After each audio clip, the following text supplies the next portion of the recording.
السلام علیکم محترم ناظرین اور پیارے دینی بھائیوں، آج میں آپ کے لیے سورۃ البقرہ کی کچھ آیات کا ترجمہ پیش کر رہا ہوں۔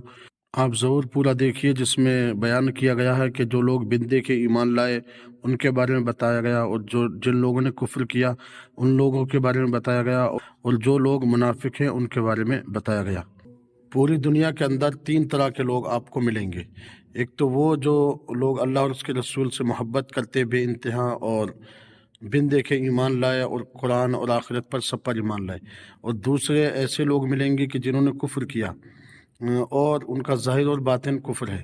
اور تیسری کیٹیگری کے لوگ ایسے ملیں گے آپ کو دنیا میں کہ جن کے دلوں میں منافقت ہے اور زبانوں پر وہ کلمہ بھی ہے، نماز بھی ہے، روزہ بھی ہے، لیکن وہ حقیقت میں وہ منافق ہیں، اور اس کا قرآن پاک میں بیان کیا گیا۔ تو تین طرح کے لوگوں کا قرآن میں بیان کیا گیا ہے۔ تو آپ ضرور اس کو سنیے اور اپنے ایمان کی حفاظت کیجیے، اور اپنے ظاہر اور باطن کو قرآن اور سنت کے مطابق بنائیے، تاکہ کفر اور منافقت سے ہم سب کی حفاظت ہو سکے۔ تو چلیے آئیے قرآن کی ان آیاتوں کو سمجھتے ہیں۔ الذین یؤمنون بالغیب ویقیمون الصلاۃ ومما رزقناہم ینفقون، اور جو بے دیکھے ایمان لائے اور نماز قائم رکھیں اور ہماری دی ہوئی روزی میں سے ہماری راہ میں لٹائیں، یعنی خرچ کریں۔ یہ ایمان والوں کے بارے میں بتایا گیا۔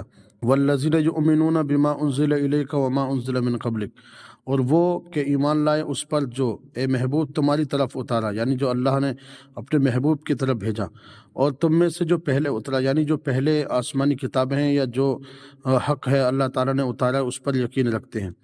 وبالآخرۃ ہم یوقنون، اور آخرت پر یقین رکھتے ہیں۔ تو یہاں پر دنیا میں ان لوگوں کی بات بیان کی ہے کہ جن کا ظاہر اور باطن سب کچھ جو ہے اللہ اور اس کے رسول پر قربان ہے، اور وہ اس طرح سے ایمان رکھتے ہیں، تو اس کو قرآن میں بیان کیا گیا۔ ہمیں بھی چاہیے کہ ہم اسی طرح سے بن دیکھے اللہ اور اس کے رسول پر مرتے دم تک اپنے ایمان پر قائم رہیں انشاءاللہ تعالی۔ اب دوسری آیت آپ دیکھیں کہ جو لوگ کفر کرتے ہیں ان کے بارے میں بیان کیا گیا۔ ان الذین کفروا سواء علیہم اانذرتہم ام لم تنذرہم لا یؤمنون، بے شک وہ جن کی قسمت میں کفر ہے انہیں برابر ہے، چاہیے انہیں ڈراؤ یا نہ ڈراؤ، لیکن وہ ایمان لانے والے نہیں ہیں۔ تو یہ دوسرے قسم کے لوگوں کے بارے میں قرآن نے بیان کیا۔ ختم اللہ علی قلوبہم وعلی سمعہم، یعنی اللہ تعالیٰ نے ان کے دلوں پر، کانوں پر مہر کر دی ہے۔ ہمیں یہ چاہیے کہ ہم اللہ اس کے رسول کی اطاعت کرتے رہیں اور ان چیزوں سے بچتے رہیں۔ تیسری کیٹیگری کے لوگ جو دنیا میں آپ کو ملیں گے، یعنی منافق، جو زبان پر ظاہر مسلمان ہیں لیکن حقیقت میں وہ اللہ رسول کی شان میں گستاخی بھی کرتے ہیں، جن کے بارے میں قرآن نے بیان کیا گیا۔ فی قلوبہم مرض فزادہم اللہ مرضا ولہم عذاب علیم بما کانوا یکذبون، یہ ان کے دلوں کی بیماری ہے۔ فزادہم اللہ مرضا، تو اللہ نے ان کی اس بیماری کو بڑھا دیا ہے، اور ان کے لیے دردناک عذاب ہے، اور یہ بدلہ ان کے جھوٹ کا ہے۔ تو اس طرح سے قرآن پاک میں منافقوں کے بارے میں بیان کیا گیا۔ تو حضور کے زمانے میں بھی ایسے لوگ تھے کہ جو بظاہر کلمہ تو پڑھتے تھے، لیکن پیٹھ پیچھے حضور علیہ السلام جو کہتے تھے اس کے بارے میں صحابہ کو دھوکہ دیتے تھے۔ تو قرآن نے ان کے بارے میں کہا کہ یہ لوگ وہ ہیں۔ وَإِذَا قِيلَ لَهُمْ لَا تُفْسِدُوا فِي الْأَرْضِ، اور جو ان سے کہا جائے زمین میں فساد نہ کرو، یعنی ایسا کیا ہے حضور کے زمانے میں کہ کلمہ تو پڑھا، حضور کی بارگاہ میں بھی آتے تھے، لیکن بعد میں جا کے صحابہ کرام میں دھوکہ دیتے تھے، تو جس کو قرآن میں بیان کیا گیا۔ قالوا انما نحن مصلحون، تو کہتے ہیں کہ ہم تو سنبھالنے والے ہیں، یعنی ان سے کہا جائے کہ تم زمین میں فساد نہ کرو، اس طرح کی باتیں نہ کرو، تو وہ یہی کہتے ہیں کہ ہم تو سنبھالنے والے ہیں۔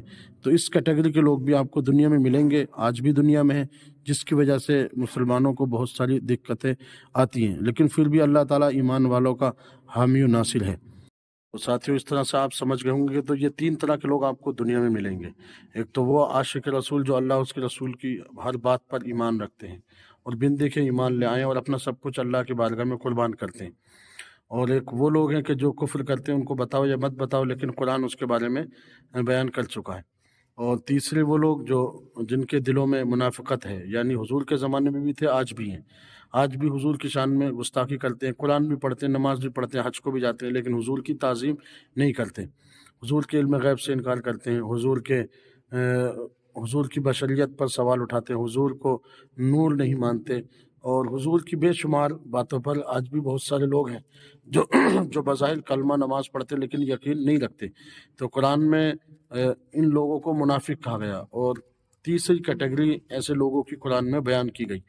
تو آپ سمجھ لیں کہ جس طرح سے ہم اللہ کی ذات اور صفات پہ عقیدہ رکھتے ہیں، اسی طرح سے حضور علیہ السلام کی ذات اور حضور کے صحابہ پر